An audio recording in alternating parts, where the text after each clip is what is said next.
Since 2016, the Nigerian youth have been calling on the Nigerian government to put an end to the Special Anti-Robbery Squad Unit. It's one of the 14 units under the Nigerian Police Department.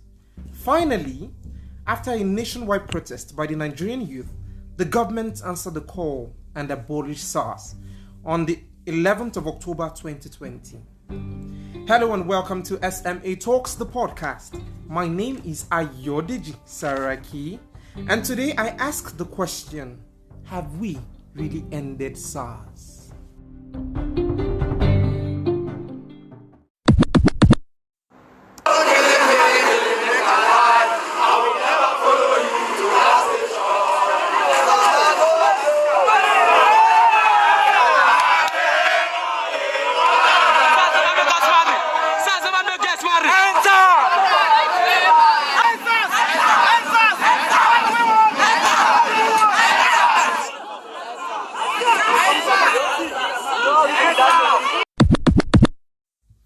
So the recording you just heard was the voices of young Nigerians asking the government to put an end to SARS, hashtag End SARS campaign.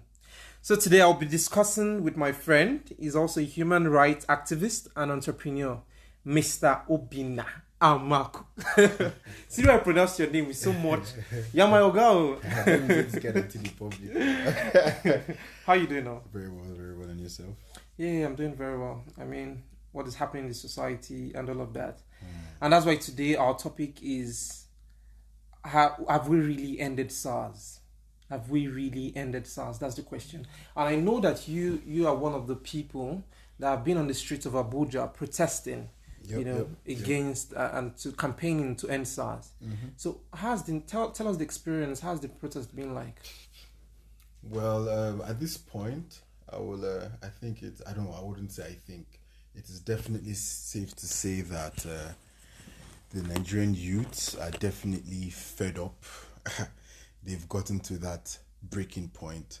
It's not been easy getting up, thinking about everything we have lost, things that we could have achieved, lives that have been lost, and going on the streets and trying to be peaceful as possible. And the whole idea of proportionality. If you went to law school, it would tell you the rule of proportionality. If someone is shouting, you could just reciprocate the same shouting. You understand? Instead of us resulting into violence. So that has just been the whole idea. The resistance has been terrible, not in any way proportional with the same, friendly or would I say peaceful way of protesting from us in particular. But the thing is, because we have seen several videos on social media where police are they're armed and they're shooting at protesters, and we've seen instances where tear gas was also used to disperse protesters. So did you also experience that? Yes, I did actually. And the sad part was on Sunday, like last week Sunday. Yes. Yeah, and in the morning, protesters were all out in the morning, and we encountered some pro-SARS activists. Oh, wow. They were actually armed with knives, to be precise, and we didn't have any business with them. We were just walking all the way to the police headquarters, and they just came in and actually they stabbed like a couple of us and were rushed. Some of them were rushed to the hospital. We retreated. We went back, spoke and everything. Still refused to reciprocate in that manner. We came back by about 4 or 5. The artist Davido was with us, and he called the IG in front of us, and he asked us to remain peaceful and approach the police headquarters. So we all rallied, gathered, and were headed back to the police headquarters. And lo and behold, upon getting there, we encountered like 4 big, huge, trucks and policemen armed to the teeth. They just lit up the tear gas right in front of us to tell us to stop. So we didn't want a situation where they came off with the understanding that we were coming aggressively.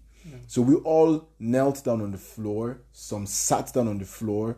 In fact, Davido knelt down on the floor, putting his 2 hands in the air, surrendering himself. We saw pictures. We saw pictures of that, and we also saw videos of the horrific events that happened in Ogbomoso. It's sad. We saw in Lagos. It is sad. I mean, how protesters blocked the toll gate, and how young people, young Nigerians are just clamoring for the SARS. The government should put an end to SARS, and the government has actually heeded to the call. On the 11th of October. President Muhammadu Buhari, he abolished SARS. And our young people are saying that it is not enough to abolish SARS and now redeploy these officers into other units in the Nigerian Police Force. So young people, what do young people really want now? You see, I want us to do something. I want us to have a flashback. I want us to look at the 5 things they made clear to us. Number 1, it was not Buhari that came out, not until very recently, to actually abolish SARS. First things first, he sent the IGP to make an announcement. We have been asking for an executive order. The IGP is not the president. Yeah, a lot of Nigerians like to hear from the president, including myself. Himself. It's very important. That's why Buhari, the president, did that. He did that after he had seen the resilience from the youths. They did not want to stop. They did not want to end the whole protest because we wanted to hear from him directly. Now, we have to look at some things. If we're going to look at not just Nigeria, the world in general, different countries put together, there are different problems in different countries. So I wouldn't say Nigeria having its own problem with the exemption. No, everyone's got to have a problem. But what matters is how we handle the problems. If we handle it amicably, that's what counts. Now, a president of a country, you are not just the number 1 citizen, but you are supposed to be what? The mouthpiece of your citizens. Now, the thing is this. You are there and you're seeing everyone shouting, SARS, SARS, SARS. Why does it have to get to the point that individuals go out on the streets to keep on shouting and fighting? Okay, now you have seen them out on the streets. Why did you decide to even deploy policemen to actually start being violent with your own citizens? It's preposterous if you ask me. I understand, Obinna, but as at this point, where we are at now, many would argue that the president has finally abolished SARS, right? So what do the people want? Now, let me tell you what the people want. They don't want the president to say that they should be redeployed into the police force. What we want right now is total, abolishment of SARS and then a whole reforming of the police entirely. Do you understand what I mean? And now I want us to look at these 5 things. Okay. If you look at there were 5 things that had been made clear to us, and they said a new police arrangement for tackling offenses of armed robbery, and other violent crimes will be unveiled to the public soon. We haven't still heard anything. Now, all officers and men serving in the unit will be redeployed to other police commands, formations, and units. We don't want that. Now, there's something I also want to see. I am very much in support of the protest, but I would also say something that the youths are missing one thing, and one thing I want to make them understand is this. The same SARS are human beings. The same SARS are also Nigerians. The same SARS have kids, sons, daughters, wives, likewise. Now, we cannot say that they should be sacked and removed entirely because they will now be jobless. I mean, that's also another problem here in Nigeria, joblessness. But the thing is this, we also have to put into consideration the reason for which they are on the streets being so violent. But let's go back. I mean, let's take a brief history here. I want you to hear this part. Okay. I need you to hear this part. They are parents.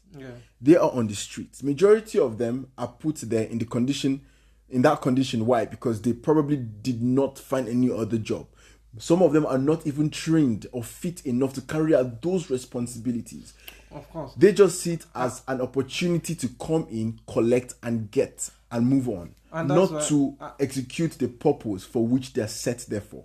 And that's why, as a Nigerian myself, I'm also an advocate of the Nigerian government to reform the entire police force, because there are a lot of wrongs happening. I mean, we have to look into their wages, the remuneration paid to police officers, their salaries, their welfare, the welfareism of the police officers, because they're just as Nigerian, as you and I. But also, I would like us to, because it would be unfair or unjust for us to say SARS in one way or the other haven't done their jobs or haven't done one good, in the society. So if you take a history and look at how SARS was created, SARS was established in 1992 and by 15 officers. And now SARS has grown, arguably one of the biggest units under the police department. And with the, increase in cybercrime, kidnap, and robbery and all of that, SARS has done, many people say SARS has done, a great job in terms of tracking down these cyber criminals, popularly known as Yahoo boys, and bringing them to justice and all of that. However, as time passed, we have seen an incredible amount of profiling of young people. I mean, it started as people wearing maybe on dreadlocks, or you dyed your hair, or you have some sort of piercings, or you have beards, you're driving a nice car, or you're using an iPhone or a MacBook Pro, and all sorts of things. And it watered down. Yourself, I mean, anyone who can see your picture would know that you don't have tattoos on you.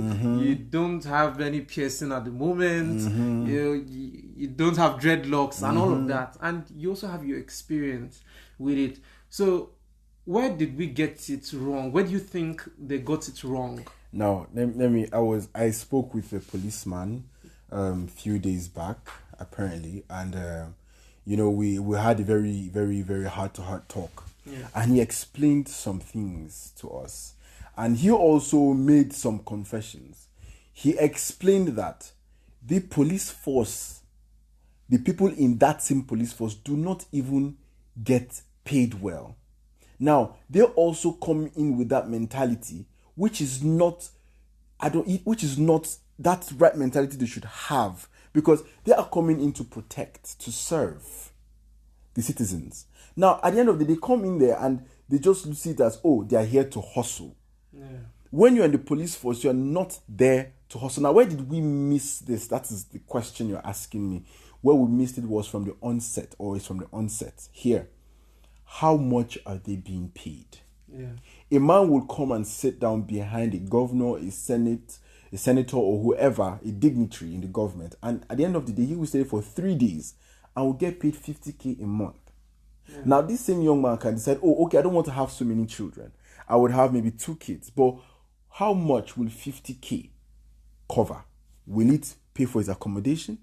Let's also put in mind that another policeman would come out and make you understand that, look, I even use my money to purchase my own uniform. Why would you let a policeman use it? Which means any hoodlum can go on the street and decide to make a police uniform and say he's part of the police force. True. And like you said the onset, which takes me back to how we even created the Nigerian police entirely. Because the colonial masters created the Nigerian police, and they used to, as their own bodyguards to safeguard, of course, lives and property, but especially themselves and all of that. And when the colonial masters left, and like I said, there are a lot of units under the Nigerian police, and there's one unit which is the Mopo too, and the Mopo, they use this Mopo for their own personal security. And that's where you see most of them for their own personal security, and to disperse when there's riots and there's social instability, in the society. So the Mopos were deployed and used. But after the colonial masters left, our own politicians became the colonial masters that we have in our own country. So automatically they continue the same way the colonial masters use the police and the Mopo. We cannot say that's I wouldn't even want to. I wouldn't want to concur. No, I wouldn't want to agree with what you're saying, because the truth is this. You see, we came out to fight for independence. We came out to own ours. And with that mindset comes us reforming ourselves to make sure the next person beside me is fine. And the person beside that next person will be ensured to be fine by the next person behind me. Do you understand what I mean? Yeah. So you cannot tell me that would probably be the reason why. No. I'm saying is that's the reason why we have gotten it wrong from the onset. Okay. After the colonial masters left and our politicians took over, they should have reformed the Nigerian police, not taking Nigerian police. That way you see one politician with so many police officers, and when they even have criminal cases and all of that, and they withdraw this security from them, that's one of the major outcry they have. Can I tell you something? Let me tell you something. Let's cut this down to the tiniest bit. The truth is this. Sorry, but the truth is very painful. The government has failed this country. We know. Absolutely. Now, let's go back to the Constitution. The Constitution is what guides everyone. Apparently, we have fundamental human rights consistently being breached. Youths have the right to come out and express their disdain and their discomfort, or their, them being insatiable with the way the government has or have decided to run this country. But at the end of the day, they're being stopped by whom? These same policemen. Now, these same policemen of whom are used to stop these individuals who are protesting, they also are fighting the system by them breaching the fundamental rights. That is why I said the youths need to also check something. The wisest thing for them to do right now is to go ahead to corroborate themselves with the police force, and also in a very, very peaceful way, so that the police force also will check themselves and be honest with themselves. Because I feel like this whole war is actually, there are three groups involved. Number one, the government. Number two, the police force themselves. And number three, who? The protesters. That's the mass at large, like the protesters themselves. So these are three people involved right now. So I'm sorry, but the government are using the police force to shield themselves. The police force are then at the middle, looking for where to fit in, because some policemen will come out and say, we do it because we don't have money. Some will still come out and beat you for coming out to shout that they are doing it the wrong way. And then the government will stay on the other side and say, go on, they should shut up, pour them water, pour them tear gas. Why are they shouting? Just yesterday, Governor Wike came out and said that nobody should come out and protest in Port Harcourt. Why? Let's understand. Have you seen anybody coming out wholeheartedly with a gun to the mouth of any policeman and blowing his brains out? If you go abroad and you see them protest, it goes way beyond this. But every youth gets up and they're only holding placards and a bottle of water to drink under the sun. Now, the thing is, this protest done by the Nigerian youth has no face. What I mean by it has no face is there's no individual that can claim that he or she was the one that started this protest, or that is the face of the protest. Can I make you understand something? So it is the Nigerian youth collectively. Beautiful. Exactly, which is nice. But also, many would argue that is what makes the protest weak, because there's no individual, there are no group of people of the face to interact with directly with the government. And that's why some would also argue that since Buhari has cancelled, SARS, has abolished SARS, I think it's now the right time to take a sit back and look at what the government, because it can't happen overnight. The proposal that the youth have, the request they have from the government, it won't happen overnight. The government has said, oh, okay, all right, we hear you, and we'll work on it. So you can't expect them to do it overnight.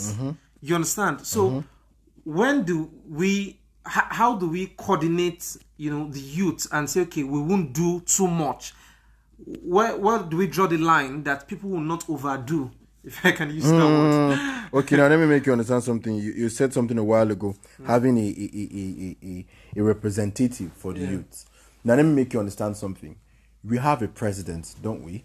Yeah, we do. He's supposed to represent us, right? Yeah. He has definitely had different trips to different countries with different presidents and different sit-downs, true? Of course, it's well-traveled. Thank you very much. Now, I want you to recall what Donald Trump described our president as. A man that has been the most lifeless president he's come across. Now, the youths have seen that us plowing on that same road, carrying somebody as a face of the whole protest. Yeah. It's more like the person is coming out to speak for us. No. That is where I will now move to the next phase, mode of approach. Mm-hmm. The government failed by being silent. The protesters felt ignored. You don't ignore us. The thing is, the youths now have begun to understand that they have power. The youths have begun to understand that without us, there is no government. There is nobody for you to govern. So we need to be respected. We get up sometimes during the elections and after elections, before and after, and we hear what different ballot boxes, different things are happening. Everybody keeps quiet. Why? Because of peace. Yeah. Because we want everything to go smoothly. But right now, everybody is fed up. Now, with us having kept quiet for so long, this is what we are calling the outburst and aftermath. But I can promise you and guarantee you one thing. Okay. They will not stop protesting until we see that there are certain moves being made with swift and rapid instincts and responses from the part of the government. If they're sitting down and expecting them to go back to their houses and lay down and sleep, it will not happen. Why? Because these same youths are on the street because there is no job, there is no food. There are people who are being humiliated. 98% of increase from the youth has come about what? Guess what? Entrepreneurship. Everyone is on the road trying to earn a living one way or another. And then after you become successful, you're able to get a loan, you're working and getting your business moving, and somebody comes up and stops you and asks you, why are you driving a Benz? If you listen to the news yesterday on Channels TV, a police detective came out and said that he has the right to search your phone. Oh, hell no. If you go and check the fundamental rights of every individual of this citizen, of this country, if you go into chapter 4, go in there and check, you would see the integrity of whom? A citizen of Nigeria, the Federal Republic of Nigeria. You don't have the right to pick up my phone and search me. You don't have the right to, you can act, yes, if you go check the Police Act, it makes it clear that the police has a right to do what? Stop and search. Now, the only situation where you're allowed to arrest an individual without a warrant is when what? You see the person immediately poses a threat. And if you don't arrest that person at that very point in time, he will probably go and pose another threat to another person. So me in my car, not even smoking, not even carrying a gun, probably holding a laptop, coming out from a shoot, and then you want to tell me that what? I pose a threat because you think that I stole the laptop. What proof? We also have to start learning to have the respect and the regard for the rule of law. You cannot get up and arrest me all because of what you think you suspect. There has to be a reason, a concrete reason, a substantial reason or substantial ground for which I will be arrested. You cannot come and say you suspect me because what? I have full beard. Yeah. Excuse me. If we go back, why don't we go back and arrest the imams in the mosque? Exactly. Because they have beards. Why don't we go and complain in Dubai and say arrest the people in the mosque too because they have beards? There's so many things we need to look at. It is not just the SARS. We have to reform everything. We have to train these SARS individuals to learn to respect LAW, law. I agree with you, Obinna, especially on the part that the government was too silent, especially when it comes to loss of Nigerian lives. A lot of lives have been lost in the hands of SARS, and the president, they didn't even see anything. Come on. They didn't know, they probably didn't know that the Nigerian youth will come out in their numbers and protest this way. Come on. It was shameful. However, Obinna, the police officers, they are a reflection of the society. I mean, there were fathers, mothers, brothers, sisters, uncles, aunties that live around. Do you understand? They are people that we know in our society.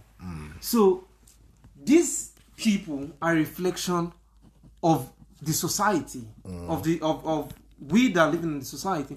So why would they even be behaving that way?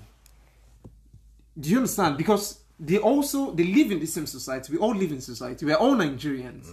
You know, you have a brother, you have a sister, you know, there's a police officer, and you're behaving like that. No matter what, whether you're being paid is no excuse for maybe your salary is poor or whatever.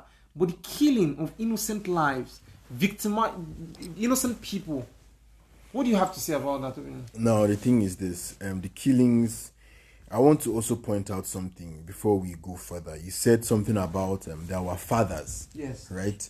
That's a very big problem. That's a very big problem. Their mentality does not, it does not corroborate, it does not correspond with that of this century. That time is way far from ours. It's behind. Do you get what I'm saying? So, I mean, the fashion trend then is not the same fashion trend now. So are you telling me because they're older that they're incapable? Thank you very much. You just helped me. They are older. What does age have to do with anything? Beautiful. Thank you very much. What does age have to do with carrying out your duty? If a policeman stops you and you tell him, "Sir, what is my offense?" I was stopped by SARS actually. I think a month ago. I was taking my dog to the vet. And then on my way back, a SARS official stopped me. And then he began to question me on my tint permit, my license and everything. And I produced everything. And then he still held me down. He said I must find something for the boys. And I asked him, I said, "Excuse me, sir, what's my offense, if I may ask?" And that infuriated him. It got him angry. He said, "How dare you speak to me like that? Am I your mate? I have 10 children like this. I have this." And I was trying to compare me with his kids. And in my head, I'm like, what does age have to do with anything? The same question you just asked. So I am of the very strong opinion that them being our fathers, that is the problem that they have. They think that because they are old, because they're older than us, we don't have any right to speak. We're in the age where the youths get up now and they try to move and make something out of themselves. Why? Because we have seen the consistency in the way our fathers have failed us. Sure. They have failed us. Sure. So every youth now is out there trying to get his and to make sure they don't make the same mistakes our fathers have made. I don't know if you're understanding what I'm saying. Now, you're talking about how or why is it like this? Is it an excuse or is it not an excuse? Look, everything still boils down to one thing. The law, training, understanding of it. If you go to America, you might have seen me killing somebody. But even the court might know that, yes, I killed somebody. But guess what? Without following due procedure, my lawyer, or even me myself, I can stand in as my lawyer. Yes? And I will say, "Excuse me, my lord, please. There is no case before me. A no case submission could be made." On what grounds? Please, I would also want to beseech this court to strike out this accusation by this counsel. Why? Because there's lack of due procedure. He did not follow it, and if he did not follow this procedure, then every other thing that has been coming out of his mouth could be the same fruit. Whatever. He came from the same way, with the same mindset, and which means we can't even be sure that everything he's saying here is true. Guess what? It's going to be struck out. Lack of due procedure. Wow. So the government themselves have to also start by themselves. They have to start by themselves. And even the youths, I will tell them, please, we have to see the two ends of the coin. The youths have to make sure they understand also that SARS people are human beings. Exactly. I was coming there because earlier this week, I think, like I said earlier, that was earlier this week on the Physics Speaks, because I had a great session with Salim Tafa and Dami the Legend, where I was saying that a lot of youth too, we have this youthful exuberance, where a policeman stops you and you're blasting this loud music in your car, and you refuse to wind down, and it stops you and like, yes, you're very rude, you get. So I think, yes, we have to tell the police officers to be more humane in their approach and manner of communication. But also the youth too, I think they should try to be more respectful, level-headed, because you are discussing with a man that, first of all, you and I know that he's poorly paid. Two, his kids are not even driving the kind of car you're driving and whatever. So he's even angry about that one young boy or one young lady, he's driving something or using more expensive phone. Three, is under the scorching sun, and they don't really do much swapping of duties. You understand? So he's under the scorching sun, probably has been there since morning and all of that. He's hungry and angry. So you also have to be very, use your emotional intelligence to know how to communicate effectively with these people. Do you understand? Let me tell you something. I want us to look at something. We're talking about them being trained. please, there are some things we need to understand. We should not employ or deploy anybody to be a policeman if they don't see the need for it. They need to have a reason. Sorry to cut you. The reason why a lot of Nigerians are going into the Nigerian police is because they do not have jobs. They couldn't find decent jobs. Yes. That is why there was a sergeant. I heard the news. I listened to the news this morning where a sergeant, she said she has been in the police force for the past 17 years. And her monthly salary is just 58,000 naira. And she has been employed for over 70. She's a graduate, mind you. Mm-hmm. She's a graduate. Mm-hmm. And she just earns 17,000 naira. She lives in Lagos. Mm-hmm. She has kids. Mm-hmm. How do you expect her to feed her family with such amount of money? So the most educated people and the most enlightened people and the most people that are even willing to serve do not join the police force. People that join the police force are because they don't have an alternative. So until we change their structure, and that's why I mentioned earlier about the colonial masters, how the police force was created and how our politicians just took over directly. They didn't even reform the whole thing. I have a problem in Nigeria where institutions are created and there's nothing like review. My understanding about creating a department, institution, or whatever is there has to be constant review, checkups. There has to be aims and objective. You have to analyze it critically. Have we met our aims and objective? What's our job description? Should it change with time? I mean, there's social media now and everything. Businesses have evaluated the way businesses are carried out.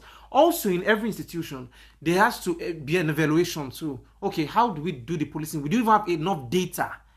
Do you understand? We don't have data. That's why you just profile, young people and just say, almost a crime to be young and living in Nigeria because you must be a Yahoo boy or Yahoo girl. If you heard when I started initially, I said the problem that Nigeria has is beyond just SARS. Okay. The federal government has a very distinctive role to play, and that is what gets the Nigerian youths very infuriated. Because if you look at, even no matter what, let's take for example, you read a course and it leads you, let's take for example law, because a lot of lawyers these days that read law and they don't want to be lawyers. But when they find themselves after graduating from law school, you're not working as a lawyer, you might learn to develop a passion for it and a certain level of respect for the profession and yourself. Now, the thing is this, in police force, you did not want to be a policeman. At the end of the day, you will not end up being a policeman or a policewoman. Guess what? The amount of money being paid is definitely not sufficient. Now, the thing is this, the federal government, they themselves should look into that police force. Now, this has risen. They have to look into that police force and create a method with which these policemen, them sacrificing their lives on the road morning to night, they should show that they are being appreciated. And that's the problem we seem to ignore. We're just looking at SARS killing, SARS. Yes, they're provoked. Now, individuals, see, if you're going to reform this thing, we're talking about NSA, we're talking about train them, we're talking about so many things.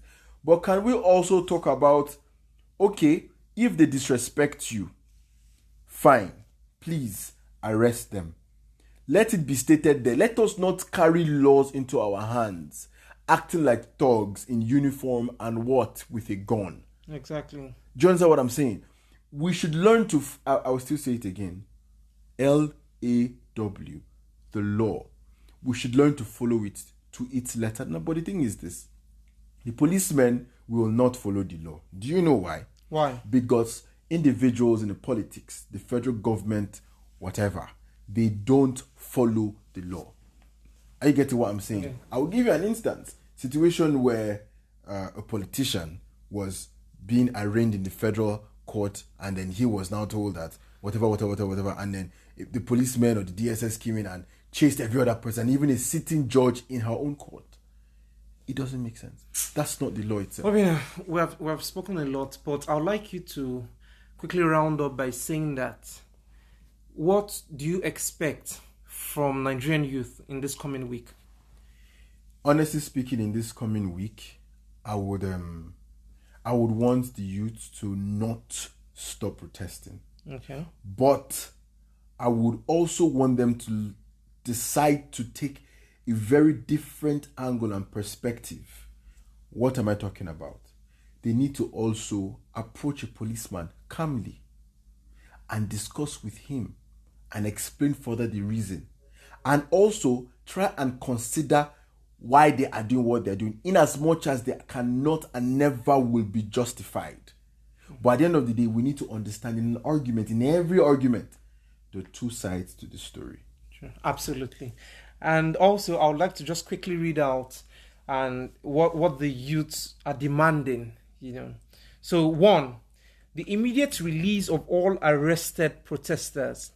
Number 2, justice for all the deceased victims of police brutality and appropriate compensation for their families. 3, setting up an independent body to oversee the investigation and prosecution of all reports of police misconduct within 10 days. 4, in line with the new Police Act, psychological evaluation and retraining to be confirmed by an independent body of all disbanded SARS officers before they can be redeployed. And 5, which is the final one, increase police salary so they are adequately compensated for protecting lives and property of Nigerian citizens.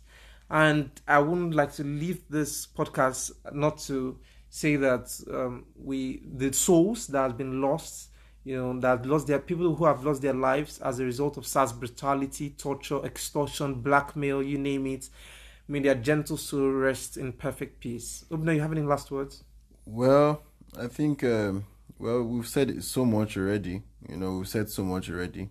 I just want the youth to also understand that every objective might not be met. By the end of the day, majority of it should be met, will be met, and we have already taken the first step in being great. Nobody ever expected this generation, as we have been tagged, lazy Nigerian youth, to stand up as much as we have. There is so much and many more to come from us. So we have started. This is just the beginning. It's just the beginning, man. Thank you very much, my guy. Thank you very much. It's always a pleasure gisting with you. And I really appreciate, I'm sure a lot of people would also appreciate your insight on this issue. And if you didn't really know what was happening in Nigeria and about the SARS brutality and all of that, there you have it, directly from Obinna Amaku himself. Thank you very much. Do keep up with all my updates. And don't forget to follow our page on Instagram at @the_SMA Talks. Thank you very much and have a lovely day.